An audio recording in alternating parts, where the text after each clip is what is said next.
Welcome, welcome, welcome.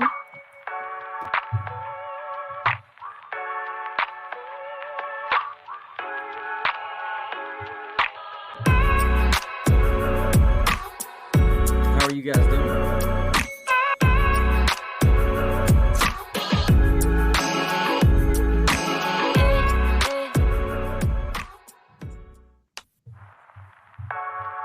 Welcome, welcome, welcome. Welcome to another episode of the Head of the Class Pod. We are here with Principal Kepke today and just super excited to get into this session with him and discussing all the things Forest Heights Elementary. We are excited to have you. Thank you for joining us. Yes, thank you guys for having me. I'm excited to be here. I know we've been looking forward to doing this for some time. I'm excited to get talking about education, the journey, and the improvement work. It's going to be fun. Absolutely. So, for our listeners, please just give us a little bit about who you are and your experience in education so far.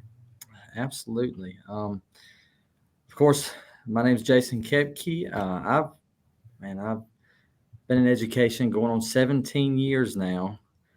Absolutely love it. I knew as a junior in high school, because of some teachers that I had and some principals that I had, that I wanted to be an educator. I knew that the difference they made in my life. Throughout my childhood, I stayed in some boys' homes. I had a lot of different adverse experiences as a kid growing up. And so because of those experiences, I really wanted to make a difference in somebody else's life. And so education was that route. As a junior in high school, I decided to take teacher cadet. So I took that course and knew at that point, okay, I'm going to be an educator. I know this. And so went into education at North Greenville University, played college football, had a ball doing all of that. Student taught at Opie Earl Elementary in Landrum, South Carolina. Loved that place. Such good people. A lady by the name of Julie Settle was there, and Miss Smith was my cooperating teacher. They poured so much into me. Again, through my adverse experiences growing up, there's a lot of things I had to learn. And they taught a lot to me, just about, the ins and outs of teaching and the daily grind of teaching and all those things that happen, but also about how to use the things that happen to me to be a role model to the kids. So that was cool. Within, I don't know, it was during that semester, I kept thinking, I really want to help troubled youth. So I ended up going into that. I opened a home for troubled youth. I ran that for quite some time, Awesome. about 8 to 10 years. And at that time, my kids were growing up. I have 3 beautiful children, Nathan, Luke, and Kylie. They are just amazing, and every one of them is so different, but I love them to death. And my wife, Mandy, she's also a school teacher. And I love my family to pieces. So we went from that endeavor that we were doing back into public education because I knew I could have an even broader impact on people. So went to Jonesville Elementary Middle School, taught 4th and 5th grade for some years. Ended up going to Converse in Spartanburg and getting my administrative degree. I asked one of my administrators. I said, "Hey," I said, is it worth going into? Because I feared losing those deep relationships with the kids, and I feared, what if I don't want there to be a disconnect with the children, because that's where the magic happens. That's where you make an impact on lives. And they told me, my administrator told me, they said, you can have a lot broader impact. You're not impacting just the 25 kids in your room. Now you're impacting a whole school. And I said, I never thought about it like that. So I went, I got my degree. And that next year, as soon as I graduated that next year, I was an assistant principal for the first time. And that was completely different. Wow. the role from a teacher to an administrator, um, they're all heroes in their own respect, and you can never take the place of an amazing teacher. And so I kind of felt bad leaving the classroom because I know that it's an advocate for the kids right there on the front lines because that's where our teachers are. And I don't ever want to lose sight of that. Our teachers are the daily heroes. I look at them within our building now. They're the top and they're the bottom and everything in between. And we're here to help and support them doing that great work. So as a AP, um, I I was there 6 months as an assistant principal at Buffalo Elementary School and got hired as principal of a school within the district. So um, it was a whirlwind, of course, but it was the work that was going on was amazing, and um, it was honored. And so I was principal there for 2 years, got my superintendent's certification. And I told my wife if I don't step out and um, go to a bigger place, because I was in a small town, I said my scope is going to be very small. I said I need to learn and I need to grow. And so I came to Richland 1, where it's a Mhm. very large district. Um, and I am principal now at Forest Heights, and it's been an amazing ride. I'm going into my third year here at Forest Heights. Wow.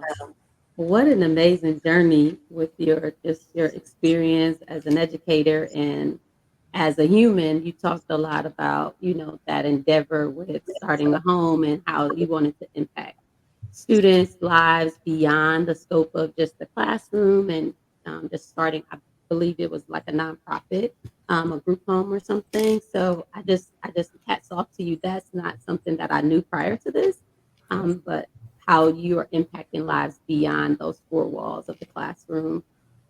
I want to go into the next segment about like our relationship with the Office of School Transformation and the work that we do in supporting schools like Forest Heights and how this has impacted your work and how we kind of come to know each other on this school improvement journey. And tell a little bit about Forest Heights' story, really redefining the narrative about our schools that are CSI or comprehensive support improvement schools, because I think not enough people understand what it's like to be in your seat as the principal of a school that has been identified by our office, and then what the support from our office is truly like and what we do for Yeah. principals like you. So we just want to kind of like hear your story. Sure. Coming into Forest Heights, I did not know that it was a CSI school. Um, Somebody said you're a CSI school, and I said I have no idea what that even stands for. It's the first time I heard it, and the only thing I've ever seen is on TV, crime scene investigation. I said that's not what this is. So No. uh, I got in here and met the amazing teachers in this building. I said, guys, we got a championship team here. Why are we a Mhm. CSI school? Uh, and they felt the same way in their heart. Just champions, people that have been just working. And I think we've been a CSI school for going on 6 years when I got here. It had been a while. And so being on the CSI list, the priority list, Palmetto Literacy Project School, I mean, we were on all those different things. And, some may look at that and say, that's bad. Are they setting you up to fail? Are they this and that? I said, absolutely not. This is a prime opportunity to come in and say, this is what education is all about. It's about the kids, and let's make a difference. Our kids are able, our teachers are able.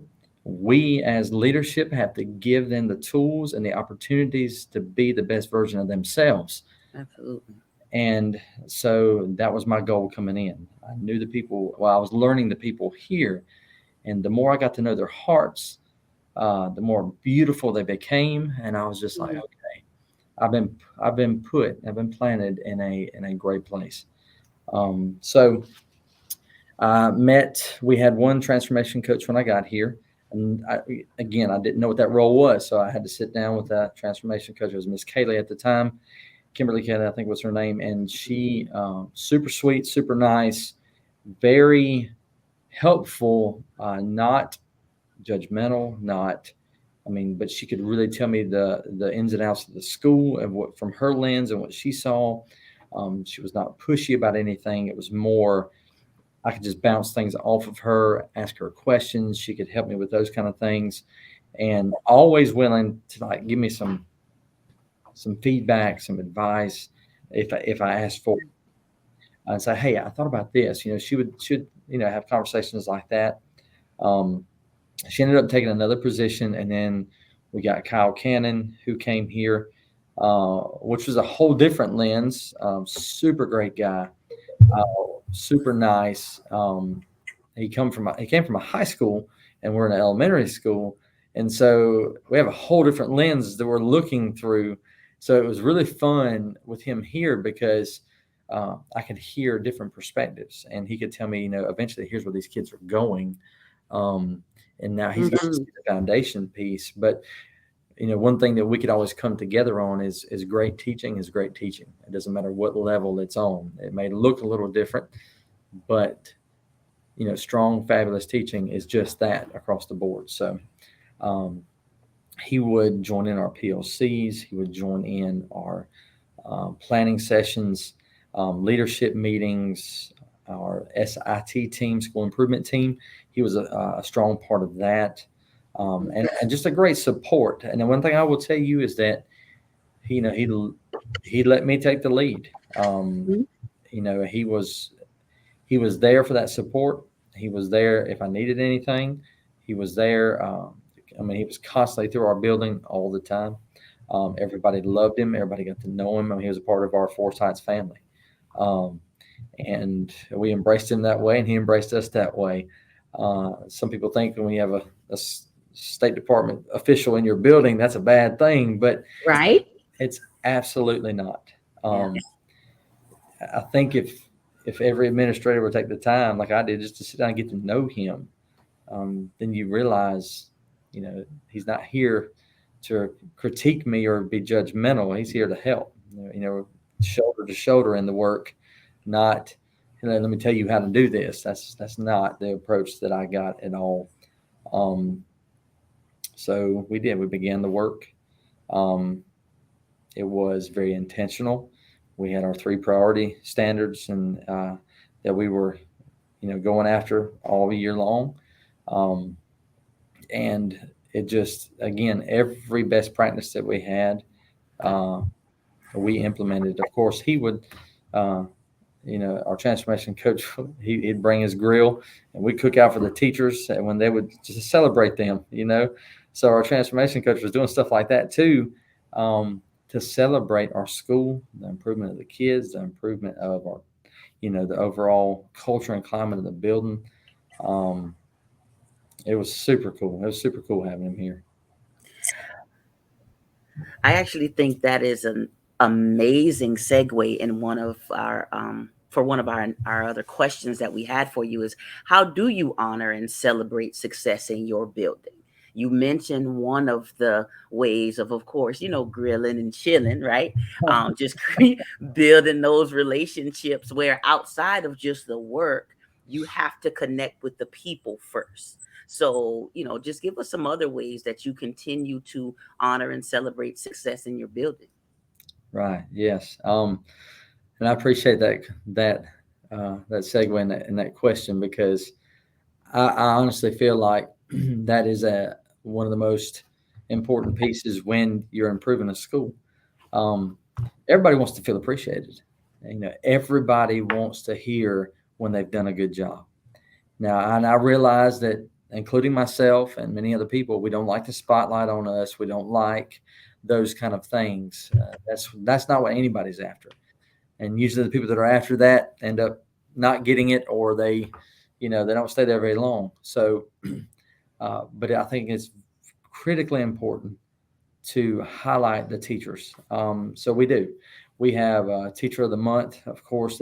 They're nominated. We have like a skill, like the most respectful, the most kind, the most caring, the most helpful. We have all those things that we highlight for a month, and at the end of the month, staff members will nominate the teacher that falls under that, most engaging teacher or something like that. So they're nominating their peers, and then I send it back out and they vote for them. And one thing I can say within our building, it's not a popularity contest in our building, which I love. It's nothing like that. They really highlight the great things within each other. So then of course, we buy them lunch. We give them, a plaque, a certificate, and we highlight them across the whole building. We've had teacher parades where we parade teachers through the building and bring the parents in. The parents cheer for them as they walk through the building. Last year, we had an ice cream social and a dance for our teachers. It was a glow in the dark dance where they had glow in the dark wristbands and necklaces, and they just had a really good time with that. Had karaoke going on at the same time, and so I had all their classes covered where they could go down there and have some fun for about an hour. We randomly, I'll make an ice cream cart and play some hip hop ice cream truck music, and we go rolling through the school, and every teacher, gets to visit the ice cream truck, so to speak. We'll always buying them food, different things like that. In faculty meetings, highlighting the good that's going on.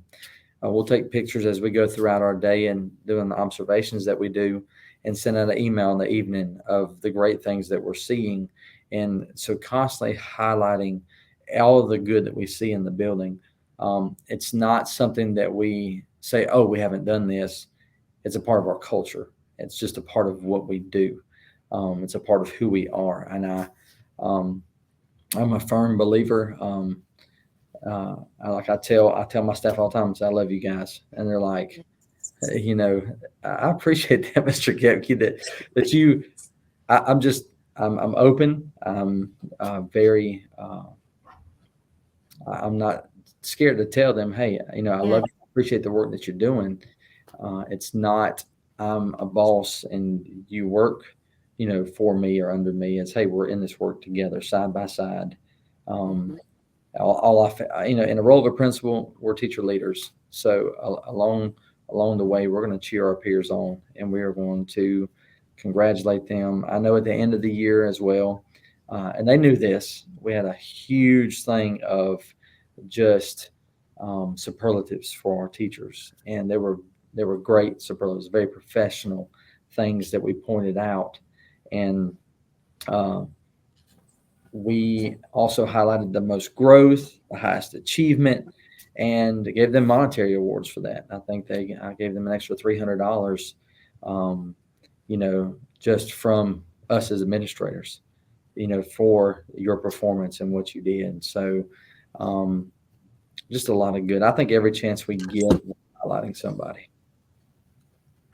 That's so many great examples of how to celebrate teachers and staff. I mean, if you're listening to this and was wondering how to do it, he's just laid out so many wonderful examples of how to stay with the staff, engage with the staff in a way that keeps them fired up, and letting them know, I think, just that part where you was like, how much you care and you tell them you love them. I don't know that enough principals like really speak to their staff in that way. And that just shows like the level of commitment you have to them, and you're in it with them, and you truly care deeply for this work, which is a great segue into all of the love and the feel good and the fun.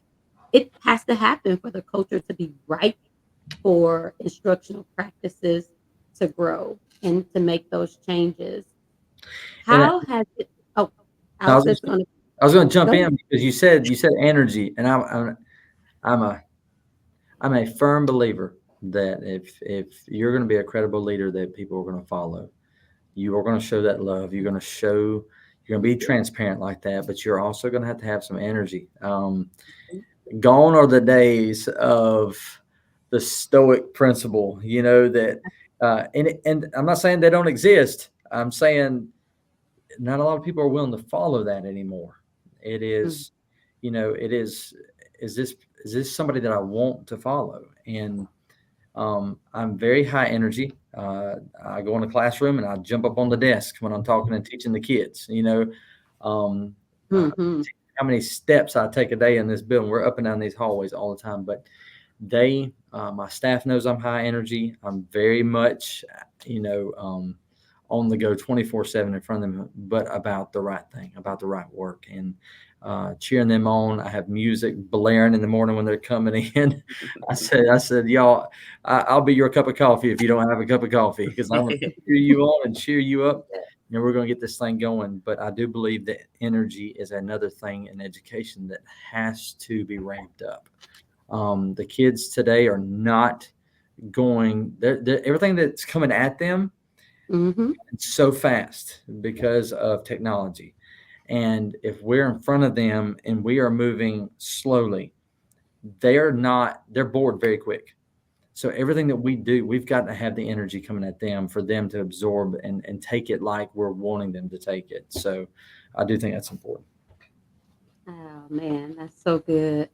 That is like one of the things that I just see in this quote that you submitted, which I just want you to speak to a little bit more deeply about. You shared this with us and our team.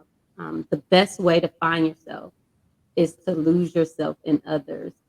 Tell us about this. Why was this the quote that you chose to submit as a part of your work in education? Well, yeah, I'm one of those, now, and I'll tell you personally, and this is my Mm-hmm. personal opinion, it's God first, others second, I'm last.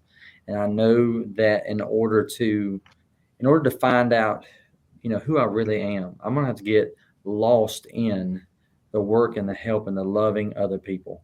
Because that's what I'm here for. Um, Mm-hmm. until I, you know, again, growing up and I'm trying to decide what am I going to be? Okay, an educator, yes. Um, and then we dive into the world of education because this is our life and this is um, the path that we chose, right? Then we get here and we realize that we are a very, very small speck in this huge world, in this huge profession of education. And we are, you go into it initially because that's your desire. And then all of a sudden you get here and you realize this really has nothing to do with me at all.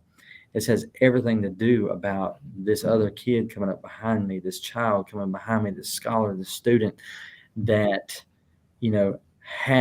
he needs the opportunities that I have been given growing up, and I want to give that to him. So your lens changes to where now you're seeing it. I want the good for everybody around me. This isn't about me having a job, a profession anymore. It's all about, I want everybody else to be successful, and I can fade into the backdrop, cheer them on, and watch them be successful. And that is where you find yourself, because then you find the peace, the joy, the happiness. I had somebody ask me when I got here. Um, I said, Mr. Kepke, how are you happy all the time? Like, education has such a bad rap now, and Mm-hmm. across the country. And uh, and they said, how do you have that joy and that happiness all the time? And being completely transparent, nobody has Yeah. it. Nobody's like that 24/7. But I told him, I said, well, to be honest, I don't get my joy from circumstances. I don't get my happiness from circumstances. Okay, so I'm going to have it regardless of what's going on around me. My joy comes from above, and I know that. So, and it's within my own heart. And what I want to do is just, again, influence everybody around me, watch them be successful, I'll fade to the backdrop and cheer them on, and just keep leading them into greatness. That's what I want to do. That is an amazing explanation for what's so necessary in education, from the energy, music in the mornings, creating that Mhm. culture. While all of those things are necessary to establish, like, hey, we're on, we're ready, we're here, we know our purpose, we know our goals. So one of the things we of course cannot forget, because it is the ultimate priority, which is providing high quality education, right? Right. So how do you work with your staff to ensure that the quality of teaching and learning is constantly improving throughout the school year, maintaining that energy, but how are we also ensuring that the work that we do is really evolving just as much as that culture, that climate, to benefit the students and the outcomes? Absolutely. No, and that's what it's all about, right? It's all Yep. about, at the end of the day, the teaching and the learning that's going on within the building. But I'm a firm believer that your climate and culture have to be right first, or the learning is not going to take place, because there's going to be no Mhm. buy-in. There's going to be no trust from from student to teacher, from teacher to admin. Like, that trust has to be huge within the building. So your climate and culture has to be right. When I got here, the first 6 months, and for anybody that's listening that's in a school that is focused on that kind of improvement, and I knew there were instructional things. It's not because we didn't have great, amazing teachers. We did. They were beautiful people in this building and amazing teachers. But there were Mhm. things, there were just little components that were missing throughout that we ended up implementing, and they knew. They're like, yeah, this is great. This is what we've been wanting to do, right? So, uh, but the first 6 months, I focused on nothing but climate and culture. That has to be right, so that you can have the foundation to, now let's focus on that instruction, and let's focus on teaching and learning in the building. So around, I would say, November, December, we implemented the first PLCs, a genuine PLC. I wrote a protocol myself. I wrote the PLC format we were going to do myself, and showed it with my admin team, my leadership team, got buy-in from them. What do y'all think? This is going to be great. And they said, yes, let's roll with it. So we did. In every PLC, I turned it over. In the beginning, I was leading them. Mhm. And we put it on posters all the way around the walls in our PLC room. So everything is transparent throughout the whole building. So if a class had 60% mastery, everybody saw that. If you had 80% mastery, everybody saw that. But it wasn't to belittle anybody who wasn't. It was to say, hey, here's where we are as a school. Now, as a team, we're going to get together and make it improve across the board. And so as they came in, I began giving them jobs. Okay, now you're going to be the facilitator of this. You're going to be the recorder. You're going to be the person that's going to process check at the end. You're going to stand up and tell us how we all did. And Yes. we, turned those jobs over to them, but I never left them. I stayed with them because we're together in this work. Uh, Absolutely. so every week they had their principal in there with them doing PLCs. So I knew what was going on in my building in every single classroom and at every grade level. And their team planning's the same thing. Admin was right there in the team planning. We're not looking over their shoulder to make sure they're doing it right. That's not it. It's, hey, let's figure out the best thing for every standard that we're teaching that's really going to engage the kids, and let's do this together. It's not, but and so we have to work at getting out of our teachers' minds that admin's in here because they don't think we're going to do a good job. That's not it. That's not my heart. And Right. I know why people think that, because that may have been something they encountered at some point. So, going into a school where you're earning their trust, you have to show them that's not who I am. And you don't show them by telling them because they've heard things before. You just show them by doing it with them. And That's so Right. every week I send out a weekly memo to the staff on Sunday, and it has our instructional focus for the week. It has an avid focus for the week. These are the things that when I come in your classroom, this is what I'm looking for this week. We'll do inventories of every classroom with reading workshop and math workshop, and we'll do all those things. And to show, we can go back and look at every component in our building that is working, that is not working, and then address those things. But we give immediate. I've taught my admin team, and this is another part of teaching and instruction. How do we work with them to improve it? We have rolling desk. I have a rolling desk right over here beside me that we use, and I tell my admin team, if we're in our office, something must be wrong, Mm. because we are with them. We're with our teachers. We're with our people. We're with our students. So when we leave a classroom, before you can open that door to head out of that classroom, you have to hit submit on that email, giving all the feedback to that teacher. So that teacher never is going to sit there and wonder all day long, how did I do? How was that lesson? It's, how, well, I wonder what the principal kept you thought. They know what I thought, right? And we did over 615 observations in my first year here. Soaking it in and giving feedback back and improving together. Okay. I just want to jump in really quick before we go to our final segment and I mean, you talked about so many things in our continuous improvement process. I just want to kind of circle back because we did not honor, elevate, and celebrate your success right off the bat in the front of this episode, and saying that you guys, not only are you sharing your story, but you have now exited status of a CSI school, of a priority school. And just, I think this is a time to just really say hats off to you and your staff and all of those supporting Forest Heights Elementary and that community, because that is not an easy task, but it is possible. It is not impossible. You talked about how after being on this list, quote unquote list, you guys 6 years, and then you came in with this mindset of we're going to celebrate, we're going to improve the culture right off the bat. I'm going to be in it as an instructional leader. I mean, just so many wonderful things. But I just could not let us go on without saying, man, congratulations to all of the staff and community at Forest Heights Elementary, because wow, you did amazing work. And that does not go unnoticed in our state. You are someone to look to as an exemplar. So thank you, Principal Kepke. Thank you. I appreciate that.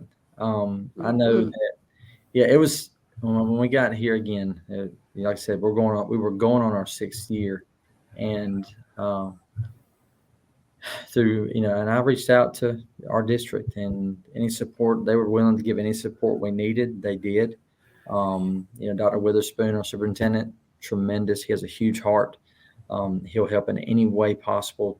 Our all the consultants, teacher and learning, all those people were willing to do whatever it is that we needed. But just very grateful for the whole team of Richland One helping out here at Forest Heights. But within we come off every single designation in 1 year's time. So having 1 year, and some people say, well, when you go into a place, you look, is this possible? And, my assistant principal, one of them, Lindsay Butler, pointed out last year to the staff. She said, because we do different sessions, and she was talking to them about, student, achievement and growth. And she said, one reason why we as a school and staff achieved what we did in 1 year's time is because Mr. Kepi kept telling us, guys, you're champions. You can do this. We're going to do it. There's no question about it. It's going to happen. And she said he said it so much, everybody believed it. Leave And it. yeah, and so our theme this year is we believe. That's our theme. So it's embedded in everything we're doing. We believe. And she said, and that's one thing I never talked about, that they were a CSI school. I never talked about their scores. I never talked about anything when I got here except for where we were going. Never one time in a faculty meeting did I focus on anything negative. It was all about, hey guys, you see the finish line? That's where we're going. That's where we're going. And I appreciate you sharing so many gems with us today. You shared your own personal story and your personal journey, overcoming the odds and the obstacles that came your way.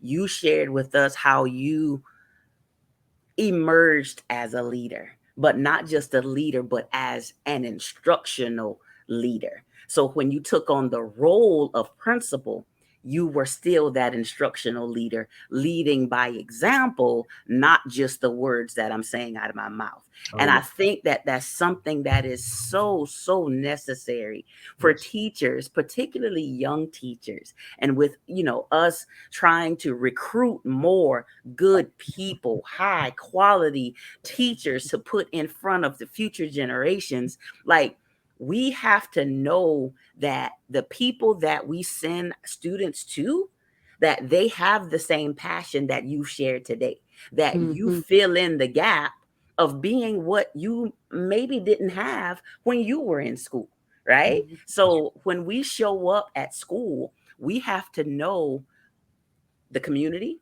We have to know each student. We have to connect with the families, and we have to celebrate them. We have to honor them, and we have to respect them for where they are. But we also have to encourage them to That's right. get Mhm. to that finish line, That's right. right? So I definitely wanted to say thank you, thank you, thank you so much for that. And as we segue into our ATM segment, ATM segment where we have our guests put in deposits, because if you don't make deposits, you can't make withdrawals. So we take acronyms in education, and particularly a part of our Office of School Transformation, and we flip them. So in our office, we have a continuous improvement plan. But here on Head of the Class, we're talking CIP, meaning Communication Ignites Progress. So Yes. what I would like for you to do is think about our iteration of CIP, Communication Ignites Progress, and let us know how that connects with the work that you do and your experiences. Absolutely. Communication. It's absolute key. Okay, if you're going anywhere as a Mm. school, if you're going anywhere in education, there's got to be communication, and on so many different levels. When I hear that communication ignites progress, there has to be open communication within a school building. Of course, I'm a very open communicator with my teachers. I'm not a closed off person. I am very much. They know they can contact me anytime, any during the day, the night. It does not matter. We're going to talk, but not just communication to communicate. But if we're talking about scores, I'm communicating where we're going, how we're growing, and I'm doing it as we do it. So when we did our PLCs every week, we're communicating the progress of our school weekly so that we can adjust our instruction for the next week. And because if you wait 9 weeks to communicate this to somebody, now you have lagging factors, you got lagging data that you can't go back and fix 9 weeks, but you can fix it as you go. So you communicate as you go. It is something that uh, I prefer, going to them, sitting down, talking over an email. I think that communication, the way we communicate, is so important. I think that there's times for emails, but I think you get a lot more from speaking to an individual and building that relationship. Uh, but communicating also with each other, our teachers, putting them in POCs, those professional learning communities where they can actually learn from one another. Mm. I don't want them to feel like they're on an island by themselves, because they're not. Everybody feels. I heard something this week from Kathy Lassiter, who's been presenting, and you know, she gave out so many just powerful gold nuggets that I embraced this one this week. I loved it. She said, in our buildings, we have to communicate our vision and our mission, and communicate the why of everything we're doing, because if anybody can give a command, anybody can say, I'm not one of those principals. I don't tell you what to do, so to speak. There's times if I have to make a decision and we have to do it this way, yeah, but I don't come at it as if I'm telling you what to do. Um, but she said, if you don't communicate the why, then what you've created now is stress. They're doing something that they don't know the purpose of what it is that they're doing. They don't see the end goal in mind. But if you communicate properly, the end result, this is where I'm going, this is where our school is all heading, this is where our students are going, then what you're creating in somebody is passion, because they're going to see your vision, feel your vision, know your vision, where that's going, and then join in with that. And now you have a school full of passion, not a school full of stress, because I think education can cause a lot of stress. And all the paperwork that's involved now, all the tracking, all these things that used to not be there. So we have to be effective communicators if we're going to see progress in our schools, because and again, I embrace this week that I'm even this year going to make sure that every decision that is made, everything that we're doing is going to be a very clear presentation of. I'm going to simplify it even more to make it very clear, so that I don't want them to feel the stress. If I can take stress off my teachers, I'll take it off in a heartbeat.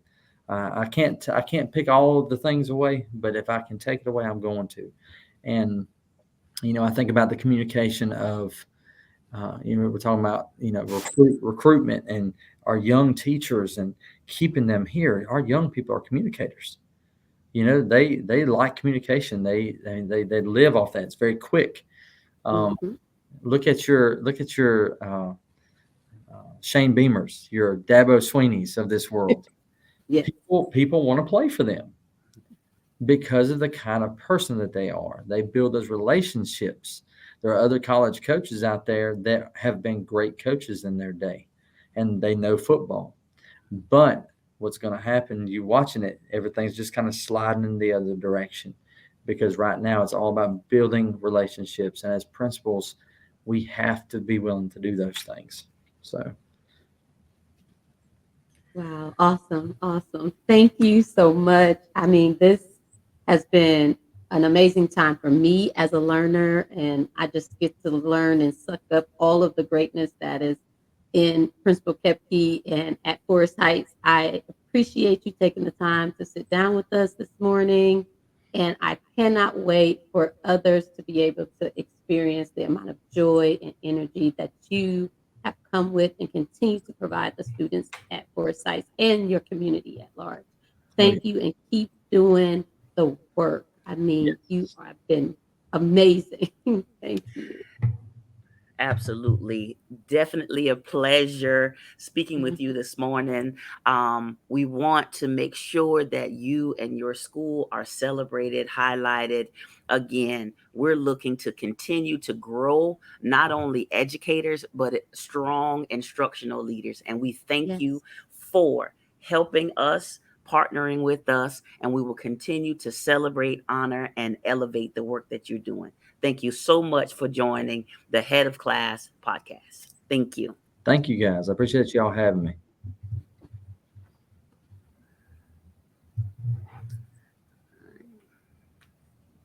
And I know she's going to end the recording here. So you're Principal Kepke. You do it. Good. Do it real quick. Yeah.